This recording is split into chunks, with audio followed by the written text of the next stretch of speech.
اشرق بسمة بعين الظلمة واضحك وارسم احلامك وتكون الدنيا حلوة. ابدي بخطوة تقدر توصل للخطوة المليون. الكرام اينما كنتم، رجعنا وياكم بحلقة جديدة، الحلقة الثالثة من برنامج مواهب ناجحة وعلى قناة INW. لنرجع نذكركم بفكرة البرنامج، هي دعما للطاقات الشبابية وأصحاب المحتويات الناجحة وتسقيط أصحاب المحتويات الهابطة اللي أنتم مو بعيدين عنها وعن أذيتها للأسرة العراقية. واليوم ويانا طاقة إيجابية تنطي حافز لكل شاب أو لكل صاحب محتوى ناجح، هو الأستاذ المدرس أستاذ مرتضى ماجد، مدرس في التربية الإسلامية واللغة العربية. السلام عليكم أستاذ مرتضى. السلام ورحمة الله، أهلا وسهلا بك وبمتابعيك. الله يسلمك. أستاذ مرتضى، عرف المشاهد منو مرتضى ماجد. طبعا بالبداية شكرا على هذه الدعوة الجميلة وشكرا على هذه المبادرة والفكرة اللي هي مثل ما نسميها الأسلوب المضاد يعني للمحتوى الهابط. يعني احنا شلون نقول المبارزة بين المحتوى الهادف والمحتوى التافه، فالله ينصرك إن شاء الله. وهذه نقطة. النقطة الأخرى بالنسبة للتعريف، أنا مرتضى ماجد من مواليد 1966 من ذوي الإعاقة البصرية، يعني فاقد البصر منذ الولادة. بفضل الله وأهلي والإرادة والتحدي والإصرار قدرت أكمل الحمد لله والشكر بكالوريوس من جامعة بغداد. بعد عدة محاولات للوظيفة للبحث عن وظيفة، طبعا تأخرت كم سنة، فقررت انه ما ابقى قاعد، فقررت انه بالتعاون ويا الاهل طبعا فتحت اسواق. هذه حتى المقدم ما يدري بها، طبعا هي صارت مفاجأة له. زين، فلما فتحت اسواق ليش؟ حتى لا اضل قاعد، لانه الفراغ، هاي نصيحتي للشباب، الفراغ بهيك عمر هو عبارة عن انتحار. الفراغ بهيك وقت هو طاقة سلبية. هاي طبعا رسالة لكل شاب، مثل ما يقول يا عبد، مثل ما يقول الله سبحانه وتعالى يا عبدي اسعى عينك تقعد هينك. مو الله مو بهالطريقة قايلها، بس هي فكرتها يعني انه يعني على قدر سعيك تحصل على هدف جيد. لانه يعني ما اتوقع الله يهين احد، لان الله لطيف جدا. زين استاذ مرتضى، انت كمدرس اليوم انا عندك كطالب، وشلون تدرس الطلاب؟ اكو شيء يسموه التفاوت الفكري، او بعلم النفس يسموه الفروقات الفردية. هذه لازم واحد يراعيها. لما يكون عندي 60 الى 68 طالب بقاعة واحدة، انا راح اشرح الادنى مستوى منهم. يعني أنا ما أروح أشرح بطريقة فلسفية عميقة مثل ما أنا أفتهمها، ولا أشرح مثل ما الكتاب كاتب، لا، أشرح بطريقة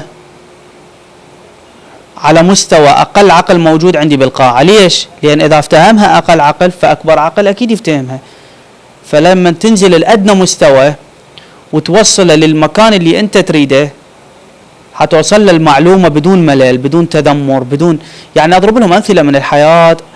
تصور أشرح لهم المادة بالعامية وبعدين أرجع للكتاب أقول لهم فالكتاب هيك ذاكر وهيك وكذا كذا، يقصد هذا المضمون اللي حكيناه قبل شوية. بسيط لو مو بسيط؟ أي والله بسيط. لعد ليش ما افتهمنا قبل شوية؟ ما افتهمناه لأنه قريتوه بطريقة جامدة.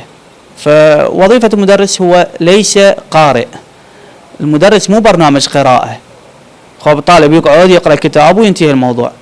المدرس وظيفته يبسط ويفسر وييسر الكتاب إلى أن يوصل الكتاب إلى فهم الطالب ويدرك الطالب المعلومات الموجودة بهذا الكتاب. طبعا شرط الأساس كل شيء هو تكون تحب عملك وتحب طلابك. ومن هالقناة هذه أوجه كلمة حب إلى جميع طلابي، المشاغب قبل المؤدب، كلهم لطفاء صراحة، أحبهم كلهم. تحية طيبة لهم جميعا. زين استاذ مرتضى، نعم، انت كصاحب من اصحاب الاعاقه البصريه، نعم، ولاده مو يعني بعد يعني بحادث من الولاد، يعني ما عرضت مشكلتك على الطبيب هاي قال لك يعني تصير؟ بالتأكيد هي هذه قضية بديهية أنه لازم الإنسان يعرض نفسه إلى طبيب، أو بالطفولة الأهل يعرضوك على عدة أطباء. بس تعرف أنت أكو أشياء ما لها علاج، كلش هواية أشياء رغم تطور العلم ما لها علاج لحد الآن. فحالتي من الحالات التي لم تعالج إلى اليوم. الشفاء العاجل ان شاء الله. مشاهدينا الكرام فاصل ونواصل وياكم.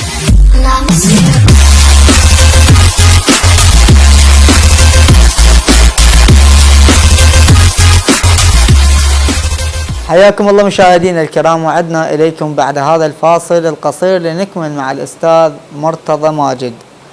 استاذ مرتضى، اكو منشور الك بينك وبين لقاء بينك وبين العقيد عزيز ناصر، وذاكر بي انه اكو تعاون مشترك بينك وبينه، شنو هذا التعاون؟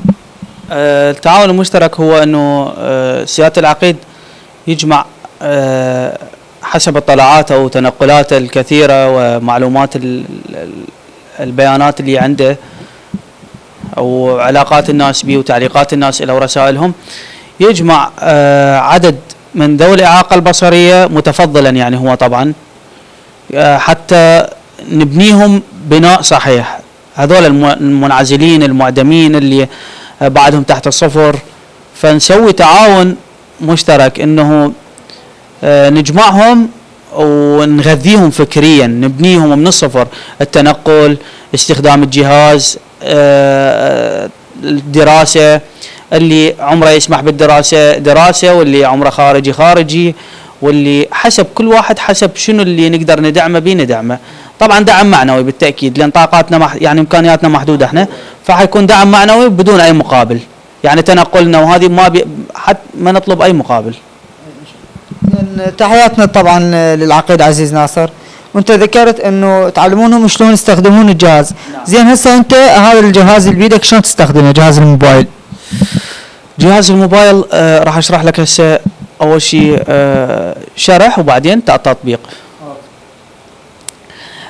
جهاز الموبايل ببرنامج قارئ للشاشة. سابقا كان يسموه الفويس اوفر، حاليا يسموه التعليق الصوتي. هذا برنامج يقرأ شكو شيء مكتوب على شاشة الموبايل. اوكي؟ تبقى فقرة كلش مهمة اللي هي شنو فكرة قارئ الشاشة؟ فكرة قارئ الشاشة مجرد تمشي اصبعك على الشاشة هيجي ينطق لك هذا الواتساب، تريد الواتساب تنقر عليه نقرتين، ما تريده تتصفح هيك يقول لك مثلا فيسبوك، تريد الفيسبوك تنقر عليه نقرتين والى اخره. عندنا عدة طرق، عدة اجهزة تدعم هذا البرنامج، بس افضلها طبعا شركة ابل، وهذا مو ترويج، ما يستاهلون ترويج هم، بس شركة ابل يعني البرنامج مخليه جيد جدا. هسه نشرح لك شوي عنه.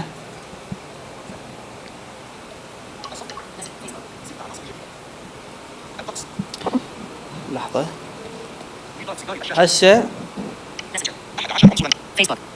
نروح مثلا هنا صورة تم قيد التقدم، تمت مشاركة ذكرى بواسطة حازم كابت نبت الشيخ أحمد الحفاظ الطائي إشعار المتنبي.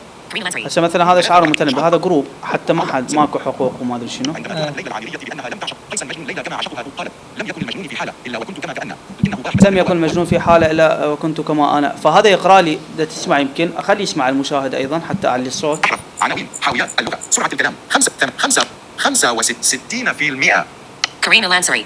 عندما تهمت ليلى العامرية بأنها لم تعشق قيسا مجنون ليلى كما عشقها هو قالت لم يكن المجنون في حالة إلا وكنت كما كأن، لكنه باح بسر الهوى وإنني قد ذبت كتمانا. وإنني قد ذبت كتمانا، هاي آخر كلمة نلتقطها حتى نشرح لكم، حتى ما يصير الفيديو ممل.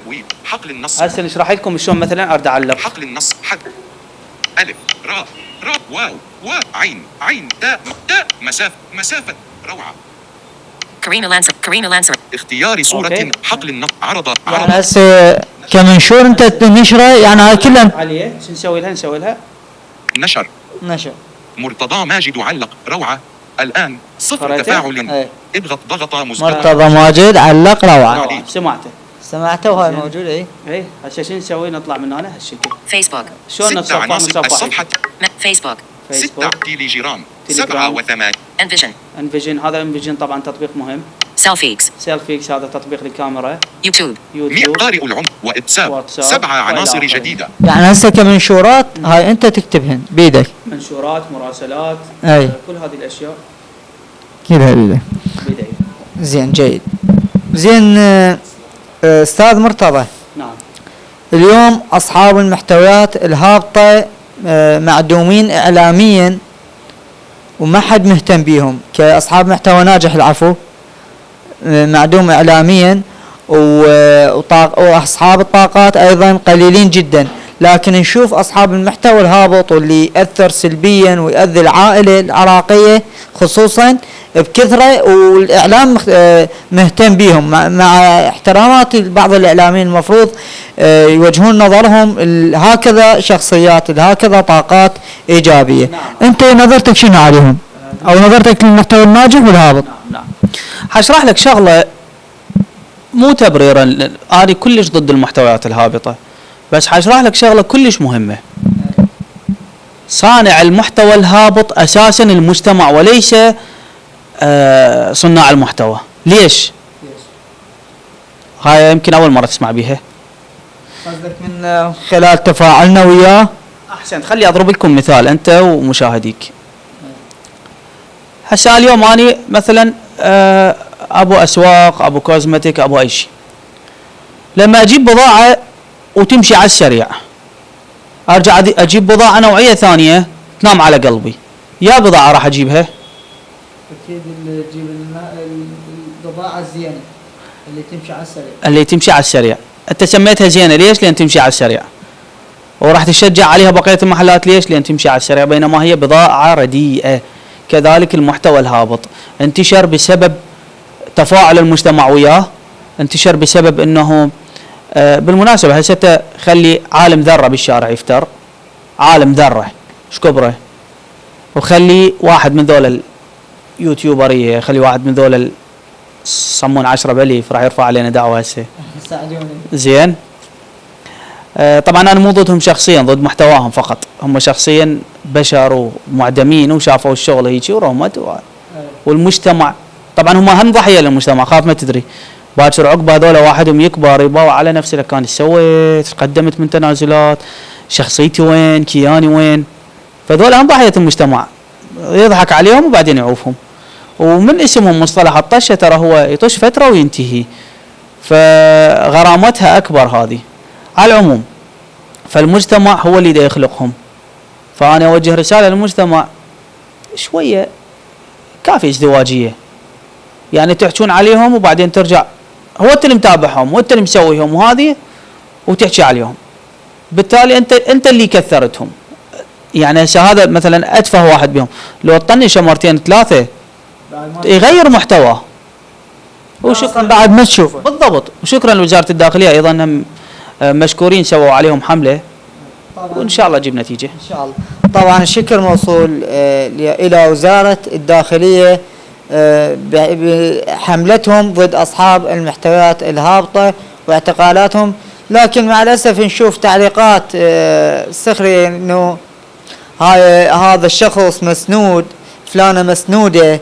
لا، احنا نريد الشعب هو اللي يسند القوات الامنيه. اذا الشعب او الناس ساندت القوات الامنيه، حتى لو عند رئيس الجمهوريه هذا الشخص ما راح يقدر بعد يحكي. الان استاذ مرتضى، نجي على الشخص اللي يتنمر عليك، مو بس عليك، على العالم بصوره عامه وعليك بصوره خاصه. انت شنو تفاعلك وياهم او استقبالك لهم؟ شوف، طبعا التنمر كحالتي انا اكثر واحد يمكن تعرض للتنمر. التنمر اعتبره من اهم اسباب نجاحي، وهاي هم عباره يمكن ما سامعها قبل. التنمر هو اهم اسباب النجاح. من الدوافع المهمه للنجاح هو التنمر. ليش؟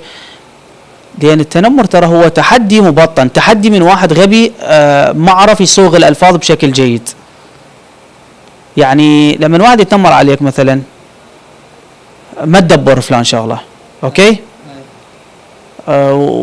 وانت فاشل، انت كذا كذا كذا كذا. الكلام اللي تسمعه انت اني يعني عذرا طبعا لهذه الكلمات، يعني مثلا يقولوا لك اعمل وفلان او معود انا حتى قالوا شوف لك جامع جدي بي والله. وهسه نفسهم قاموا يصيحون استاذ مرتضى اهلا استاذ شو ونسوا. هذا الشيء انا جاي اشوفه بنفسي همي صراحه. نعم.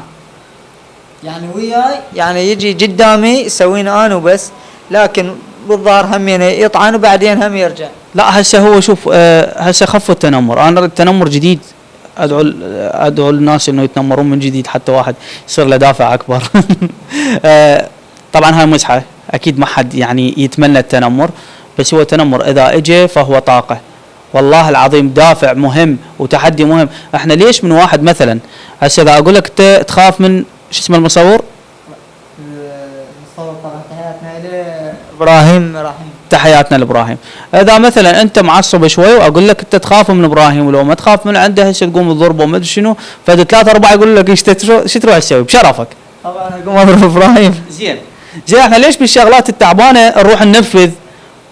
بس اذا واحد يقول لك مثلا انت ما تدبرها تكمل دراسه، ما تدبرها كذا، تحبط تقول اي والله ما ادبرها. زين هذا دفعك وذاك دفعك، هذا استهان بك وذاك استهان بك، ليش الاول صعدت عندك ورحت وضربت الولد وهذه، والثاني الشغلات اللي ايجابيه تفيد مالي خلق.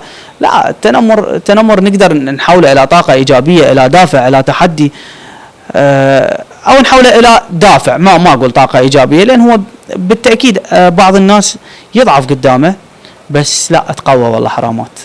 طبعا هاي رساله الاستاذ ماجد العفو مرتضى ماجد الى كل شخص يعني طالب او صاحب محتوى او شخص داخل فد مجال او معاق ايضا ويشوف التنمر، اعتبر التنمر كانما شخص يقول لك بطل عافيه، حاول فرمة او مثل ما يقول فلتر الكلام، الصورة اليوم دخلها فلاتر سويها حلو. عبارة تستفيد. عندي واحد من طلابي اوجه له تحية بس ما راح اذكر اسمه حتى لا يزعلون البقية لان كلهم احبهم والله.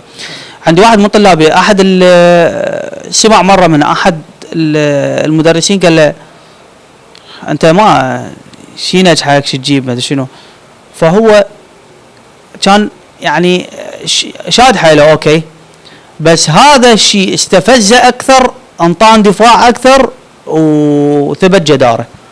الحمد لله. تحيه يعرف نفسه هسه يتابع الحلقه. تحيه طيبه لهذا الطالب اللي فعلا ما ذكر اسمه استاذ مرتضى. استاذ مرتضى انت من اهالي الزعفرانيه طبعا مو؟ اي نعم. اهالي الزعفرانيه. احنا نشكرك على حضورك ويانا اليوم بحلقه برنامج مواهب ناجحه. أنا أتشرف بهيك برامج وأدعم هيك برامج وأتفاعل وياها لأنه قلت لك هي أكو شيء يسموه كل شيء له مضاد، وهذه مضادة للبرامج التافهة والهذه، فإن شاء الله احنا وياكم ونشجعكم إن شاء الله. طبعا هاي رسالتي أنا همي إلك ولكل شخص مثلك أو صاحب محتوى ناجح وطاقة إيجابية، أنه أنت بطل، كمل طريقك ولا تهتم للكلام المسيء أو التنمر، وقلت لك فلتر الكلام واخذه بالصورة الإيجابية، لا تاخذه بالصورة السلبية. ربي يسلمك. الله يسلمك. مشاهدينا الكرام بكل حب ابتدينا وبكل حب نخدم وياكم، مسكنا لكم بالصحة والعافية إن شاء الله. طبعا تحية طيبة إلى استوديو أو مكتبة الميثاق اللي فتح لنا طبعا الاستوديو مالته وسمح لنا بتصوير الحلقة. تقبلوا تحياتي أنا الإعلامي رسول محمد الرديني، وتحيات المصور إبراهيم رحيم وقناة INW. في أمان الله.